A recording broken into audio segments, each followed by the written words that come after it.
this business of controlling the costs and living simply, and that was the secret. How much money Warren and I. Und damit herzlich willkommen zu einem weiteren Interview. So wurden Charlie Munger und Warren Buffett reich. Die Geheimnisse hinter Reichtum. Diesmal ein anderes Video. Wie immer, abonnieren nicht vergessen, die Glocke aktivieren und deine Meinung unten in die Kommentare. Warren Buffett und Charlie Munger im Interview. Wir werden uns das gemeinsam ansehen. Starten wir direkt los ins Interview. We had tiny little bits of money. We always underspent our incomes and we invested and we. Well, you know, if you live long enough, you end up rich. It's not. Auch da schon mal der erste Punkt, wenig Ausgaben zu haben und das Geld nicht zu verkonsumieren, sondern zu investieren, ist der erste Schritt zu Reichtum. Vergessen viele, ihr Lebensstandard wird immer wieder angepasst. Wenn das Gehalt erhöht wird, werden die Ausgaben automatisch größer. Und da ist ja auch die Strategie interessant, so zu leben wie ein Student, zumindest so lange wie möglich. Ist natürlich mit Familie relativ schwierig, aber zumindest eben die Kosten so günstig wie möglich zu halten, aber nicht jetzt an allen Ecken und Enden zu sparen, sondern nicht an Lebensqualität zu sparen, sondern da, wo es einfach möglich ist und das Geld lieber zu investieren in einen ETF-Sparplan. Das ist schon mal der erste Schritt, Reichtum aufzubauen. Not very complicated. And now there is a part of life which is how do you scramble out of your mistakes without them costing too much? And we've done some of that too. And if you look at Berkshire Hathaway, think of its founding businesses: a doomed department store, a doomed New England textile company, and a doomed trading stamp company. Out of that came Berkshire Hathaway. Now, we handled those losing hands pretty well, and we bought into them very cheaply. But of course, the success came from changing our ways and getting into the better businesses. And it isn't that we were so good at doing things that were difficult. We were good at avoiding things that were difficult. Und das ist mit eines der wichtigsten Botschaften, um wirklich reich zu werden bzw. wohlhabend zu werden, ist es wichtig, mehr Dinge richtig zu machen als falsch zu machen. Und manchmal muss man sich einfach auf die Kernkompetenz konzentrieren, anstatt in einem Job beispielsweise zu arbeiten oder Unternehmer zu sein in einem Bereich, der einem überhaupt nicht gefällt oder wo man einfach nicht die Stärken hat. Und das haben sie geschafft. Sie haben aus diesen verelendenden Unternehmen oder den sehr, sehr am Boden befindenden Unternehmen Berkshire Hathaway die Firma von ihnen gegründet, beziehungsweise daraus herausgearbeitet und damit sind sie auch zum Durchbruch gekommen. Finding things that are easy. By the way, when we bought the Daily Journal, that was easy. And what we're doing now in this software business is difficult. But due to the accident of these good associations and the fact that these old colleagues have lived so long, we're doing pretty well in the new business. It has potential. And it's fun to do. And ich glaube, dieser Nebensatz, es macht Spaß, ist mit eines der wichtigsten Grundlagen, um wirklich mit dem reich zu werden, was du ebenfalls machst. Weil wenn du keine Leidenschaft hast, wenn du dich dazu quälen musst, zur Arbeit zu gehen oder generell Geld zu verdienen, dann sind vielleicht andere Prioritäten besser für dich. And how many declining newspapers have hundreds of millions of marketable securities lying around and a new business with some promise? We're like the last of the Mohicans. That's for Jerry. Oh, the other great secret is that we're good at lifelong learning. Warren is so much better in some ways in his 70s and 80s than he was younger that it's almost awesome. If you keep learning all the time, you have a huge advantage. And we both just like it. And we have a wonderful group of friends. Really wonderful. From whom we can learn a lot. Yeah. Hier ist natürlich der wichtigste Punkt, wissbegierig zu sein, neugierig zu sein, immer wieder zu lernen, egal wie alt man ist. Und Sie haben einen extremen Vorteil auch am Aktienmarkt dadurch früher gehabt, dass sie sich wirklich die ganzen Geschäftsberichte alle durchgelesen haben, dass sie sich immer weitergebildet haben. Warren Buffett beispielsweise hat 7 bis 8 Stunden teilweise pro Tag gelesen und sich Wissen angeeignet. Und natürlich, es gibt die Personen, die sind sehr neugierig von zu Hause aus, beziehungsweise so veranlagt. Und es gibt diejenigen, die müssen sich das erstmal als Gewohnheit etablieren, aber es lohnt sich definitiv. Wie viele Leute sind da draußen einfach nur faul, haben immer das gleiche Wissensniveau und wundern sich, warum sie nicht reich geworden sind, beziehungsweise nicht so viel verdienen. Das hängt immer nur damit zusammen, wie deine Einstellung ist und dementsprechend viel lesen, viel Videos zu diesen Themen ansehen, aber eben auch umsetzen. Das ist das Geheimnis, wie man tatsächlich auch wohlhabend werden kann. One of these guys at the Berkshire meeting from one of the foreign publications said, why do a couple of guys in a little place in Omaha do so much better than all these powerful minds in great institutions? And I said, well, I think Warren and I know the edge of our competency better than other people do. And that's humility in the umbrella sense, and that is a very important thing to know. I say over and over again, it's not a competency if you don't know the edge of it. You are a disaster if you don't know the edge of your own competency. Warren frequently says, I'd rather deal with a guy with an IQ of 130 who thinks it's 125 than a guy with an IQ of 180 that thinks it's 200. That second guy will... Und hier auch der nächste Aspekt, was man wirklich für wahren Reichtum auch haben sollte, ist Demut. Man sollte niemals über die Stränge schlagen, man sollte immer auch die Grenzen kennen und immer wieder auch niemals der Ansicht sein, man könne schon alles und man ist schon der Beste, denn man kann immer wieder was dazulernen. Und ich persönlich kann das nur bestätigen in meinem Umfeld. Ich kenne so viele, die sind von der Hauptschule direkt in die Ausbildung gegangen, haben ihren Meister gemacht, haben jetzt mittlerweile 20 Handwerker unter sich und haben einen großen Malerbetrieb beispielsweise aufgemacht und verdienen wesentlich mehr als jemand, der erst studieren geht, den Bachelor macht, dann den Master macht und dann vielleicht langsam mit einem Praktikum in irgendeine große Firma startet. Das heißt, es ist nicht vom IQ abhängig. Man muss nicht unbedingt super intelligent sein, um reich zu sein, sondern im Gegenteil, manchmal ist es einfach eine gute Idee und den Willen, diese umzusetzen und das Ganze demütig daran zu arbeiten, mit einem Fokus dran zu bleiben und die Idee so lange zu verfolgen, bis sie sich verwirklicht hat. Kill you. And so it is very important to know the edge of your own competency. Warren and I have not made our way in life by making successful macroeconomic predictions and betting on our conclusions. Our system is to swim as competently as we can, and sometimes the tide will be with us and sometimes it will be against us. But by and large, we don't much bother with trying to predict the tides because we plan to play the game for a long time. I recommend to all of you exactly the same attitude. It's kind of a snare and a delusion to outguess macroeconomic cycles. Very few people do it successfully, and some of them do it by accident. When the game is that tough, why not adopt the other system of swimming as competently as you can and figuring that over a long life you'll have your share of good tides and bad tides. I think you can count on. Und auch da nochmal zusammengefasst, die Hauptstrategie von den zwei war immer, sich auf die Fakten zu konzentrieren, eine Fundamentalanalyse bei den jeweiligen Unternehmen durchzuführen und nicht auf Vorhersagen zu tippen. Das sind alles nur Wetten. Ich kann darauf wetten, dass die Zinsen wieder steigen, aber niemand weiß, wie sich die Zinsen entwickeln. Und deswegen haben sie sich Unternehmen herausgesucht, haben sich da das Wissen aus der Vergangenheit auf den Rechner gespielt sozusagen und dann eine Entscheidung getroffen. Und er hat ja schon gesagt, das ist wie bei einem Fluss. Man muss im Endeffekt gut schwimmen können im Moment, man muss fokussiert sein. und eben nicht jetzt die Gedanken daran zu verschwenden, die Zukunft zu prognostizieren, weil auch da belehrt uns die Vergangenheit, dass Prognosen oftmals nicht eingetreten sind, beziehungsweise nur eine Handvoll davon wirklich wahr geworden sind und das einfach nur, weil es eine Vielzahl an Prognosen gibt. Da muss ja auch irgendwann mal eine sich erfüllen. Dementsprechend solltest du dich auf die jetzigen Fakten konzentrieren und nicht auf die Zukunft. On more booms and busts over your remaining lifetime.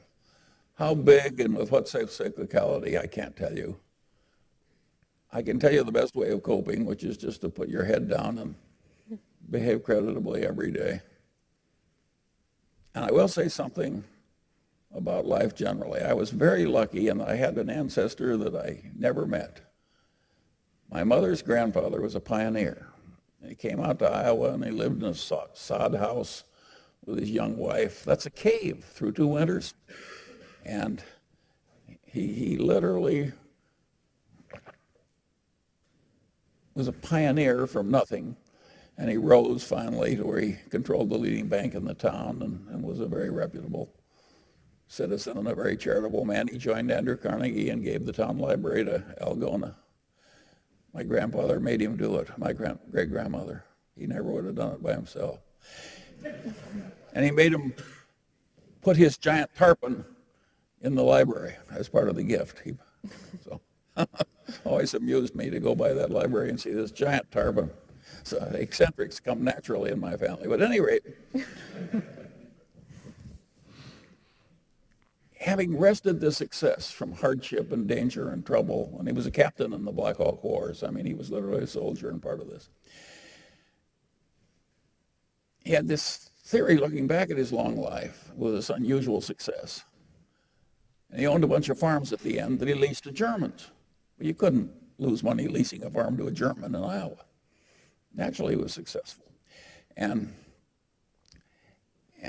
But what he said over and over again to his grandchildren, including my mother, was that real opportunities that come to you are few. It's a very fortunate life that is just bathed in opportunity all the way.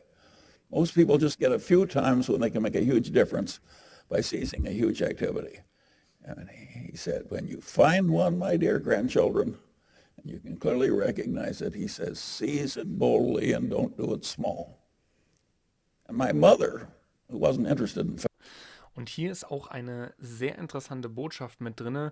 Mir ist es auch aufgefallen, dass diejenigen, die es in der Kindheit eher schwer hatten, oftmals in der Zukunft teilweise super erfolgreiche Unternehmer werden, wenn es jetzt nicht zu schwer war. Also es darf jetzt nicht komplett traumatisch gewesen sein, aber zumindest aus ärmeren Haushalten kommen tatsächlich oftmals sehr erfolgreiche Unternehmer. Das darf man nicht unterschätzen. Und das liegt vor allen Dingen auch wieder psychologisch in der Erziehung, denn teilweise sind das Familien, in denen sehr viele Probleme herrschen und es eben nicht so ist, dass man alles, sage ich mal, in den Allerwertesten gesteckt bekommt, dass man im Endeffekt sich alles leisten kann oder dass im Endeffekt die Eltern alles übernehmen und einen den Rücken frei halten. Und wenn man, umso früher man sozusagen mit Problemen konfrontiert wird und diese lösen kann und nicht daran zugrunde geht oder zerbricht, desto erfolgreicher wird man in der Zukunft. Wenn ich aber in einem reichen Haushalt groß werde, wo mir im Endeffekt alles hinterhergetragen wird, wo mir alles abgenommen wird, wo ich eigentlich überhaupt keine Probleme kenne, dann wird es oftmals problematisch, denn dann haben wir wirklich den verwöhnten Jungen sogar oder vom Beruf Sohn und das wird im Endeffekt nicht gut gehen und deswegen sind viele erfolgreiche Menschen, die sehr wohlhabend geworden sind durch ihre Kindheit, weil sie einfach ärmere Verhältnisse hatten. Auch da gibt es natürlich Ausnahmen, aber es macht natürlich Sinn, dass diejenigen, die es besonders schwer hatten, oftmals eben sagen, okay, ich möchte hier raus und da ist eine ganz andere Motivation, als wenn ich alles hinterhergetragen bekomme. Und dementsprechend sehr interessanter Ansatz, auch die Geschichten, die er hier gerade erzählen kann. Finance, but like to talk the family.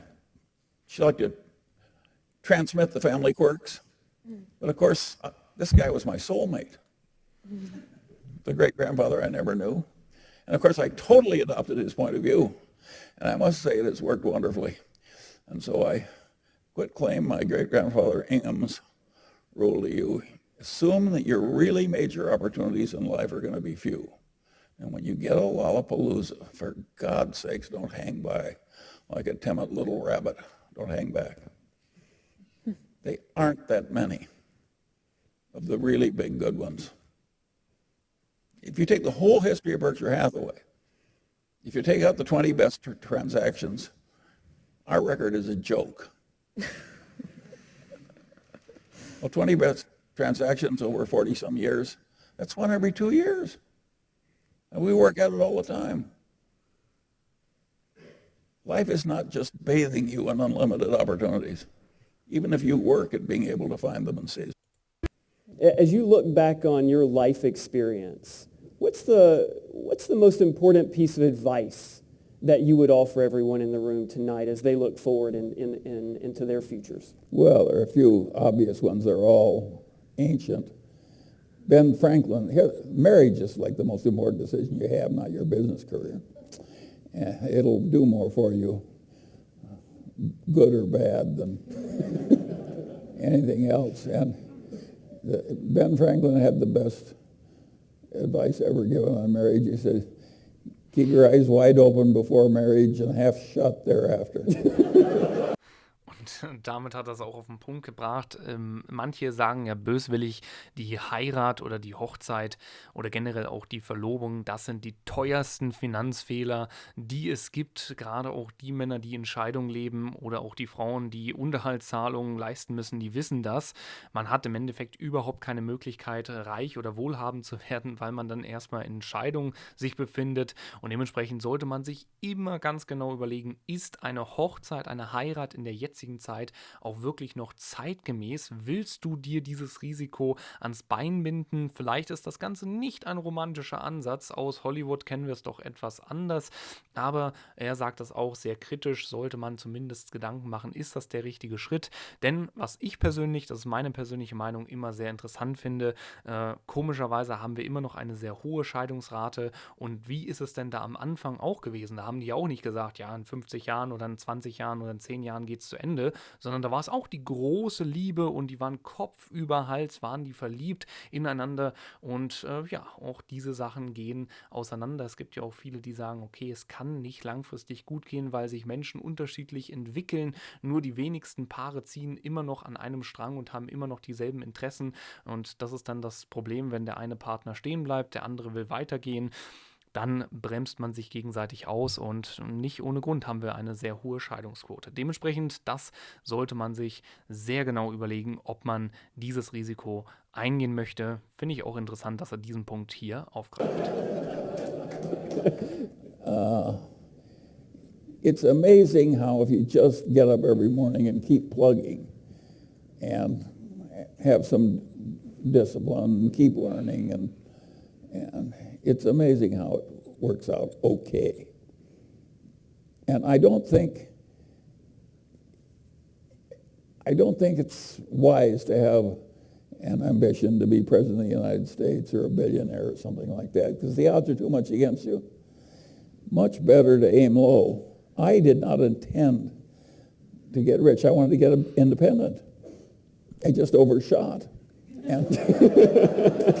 Auch nochmal interessant, hier widerspricht er ja vielen Persönlichkeitsseminaren oder Coaches, die immer sagen, ja, steck dir hohe Ziele und dann freust du dich, wenn du die Hälfte erreicht hast, aber es immer noch sehr, sehr gut ist, das Ergebnis, sondern er sagt, man sollte sich eher kleinere Ziele setzen. Multimillionär zu werden oder reich werden, das ist ja immer auch so ein schwieriges Thema, zumindest für viele, weil man sich es auch nicht vorstellen kann. Es ist ja abstrakt, ne? Weil du kommst ja aus einer Situation, wo du eben nicht wohlhabend oder reich bist und jetzt gleich zur Million zu springen oder zu 10 Millionen ist seiner Meinung nach nicht wirklich die beste Strategie, weil es auch demütigen bzw. entmutigen, oder sage ich mal, den Mut nehmen kann. Und ganz interessant ist auch der Punkt, ihm kam es nur darauf an, unabhängig zu werden. Und das ist doch ein ganz anderes Ziel, wenn sich die Leute sagen, ich will reich werden, was wollen die denn in erster Linie wirklich? Die wollen Freiheit haben, die wollen über ihre Zeitressourcen selber bestimmen. Und das finde ich hier sehr interessant, wenn du dir lieber dieses Ziel setzt. Wann bist du unabhängig, wenn du deine gesamten Kosten decken kannst? Wann kannst du deine gesamten Kosten decken, wenn du beispielsweise, nur mal als Beispiel, 3.000 € im Monat verdienst und das vielleicht durch passives Einkommen, durch deine Dividenden beispielsweise an der Börse, dann hast hast du es geschafft. Und das ist ein Ziel, was man sich setzen kann und dann auch genau ausrechnen kann, wie viel du monatlich zurücklegen musst. Das ist nicht so unvorhergesehen, als wenn du Milliardär werden möchtest. Er sagt es ja selber, die Wahrscheinlichkeit, selbst wenn du ehrgeizig bist, selbst wenn du richtig gute Kompetenz hast, ist es einfach sehr, sehr schwierig, das zu erreichen. Aber nicht unmöglich. Aber die Chancen stehen gegen dich.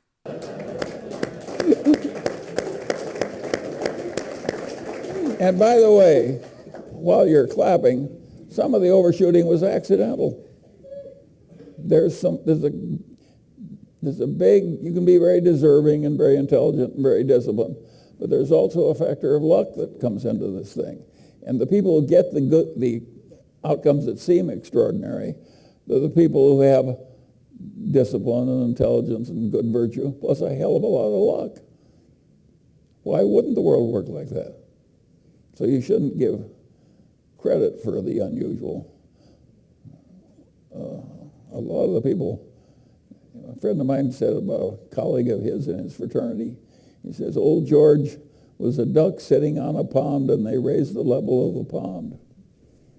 There are a lot of people that just luck into the right place and rise, and there are a lot of very eminent people who have many advantages, and they've got one little flaw or one bit of bad luck, and they're mired in misery all their lives. But that makes it interesting to have all this variation. Und auch das ist nochmal ein interessanter Punkt, den er hier anspricht. Wir haben im Endeffekt immer wieder diese Situation. Ein bisschen Glück gehört immer dazu. Wobei ich mittlerweile auch dazu sage, ich bin eher der Auffassung, man ist immer auch selbstverantwortlich. Ne? Das heißt, das, was uns bei manchen Menschen als, oh, das ist ja ein Glück, das ist ja Zufall gewesen, entpuppt sich oftmals als sehr, sehr lange, harte Arbeit. Das heißt, er hat wahrscheinlich jahrelang gebraucht, um diesen Moment herbeizuführen. Ne? Du kannst also auch dein Glück etwas erzwingen. Ne? Das ist im Endeffekt dann ja oftmals eine Begegnung, ne? Und diese Begegnung mit einer Person, die vielleicht dein Unternehmen auf das nächste Level bringt oder dich vielleicht für einen Gedankenimpuls so faszinieren kann, dass du ein ganz anderes Konzept entwickeln kannst, das kann man ja auch ein Stück weit erzwingen. Ja, das ist natürlich dann immer noch ein Faktor Glück dabei, aber beispielsweise indem du mehr Seminare besuchst. Schon hast du deinen Glücksfaktor mehr erzwungen, weil die Wahrscheinlichkeit wesentlich höher ist, dass du irgendeine Person triffst, die dir die Erkenntnis bringt, die du gerade brauchst, und das ist auch wieder das Interessante. Und klar, er sagt auch selber, man kann sehr diszipliniert sein, man kann richtig viel auf dem Kasten haben, aber dieses kleine Quäntchen Glück, das ist einfach auch noch entscheidend, und dementsprechend würde es mich interessieren, bist du persönlich ebenfalls schon auf dieser, sage ich mal, Position, dass du sagst, du willst reich werden? Und wenn ja, wenn das der Fall ist, was sind deine Beweggründe? Warum möchtest du wohlhabend sein? Schreib es gerne mal in die Kommentare. Oder sagst du, das ist irgendwie nicht der richtige Ansatz, das gibt andere Prioritäten, die man im Leben setzen sollte? Dann gerne auch deine Meinung mal in die Kommentare schreiben. Und dementsprechend sehen wir uns hier bei einem weiteren Analysevideo. Wir haben im nächsten Video wieder mal ein interessantes Interview mit Charlie Munger und Warren Buffett. Da geht es darum, wie man erfolgreich an der Börse investieren kann. Dementsprechend Glocke aktivieren und den Kanal abonnieren, und wir sehen uns das nächste Mal hier auf dem Erfolgskanal.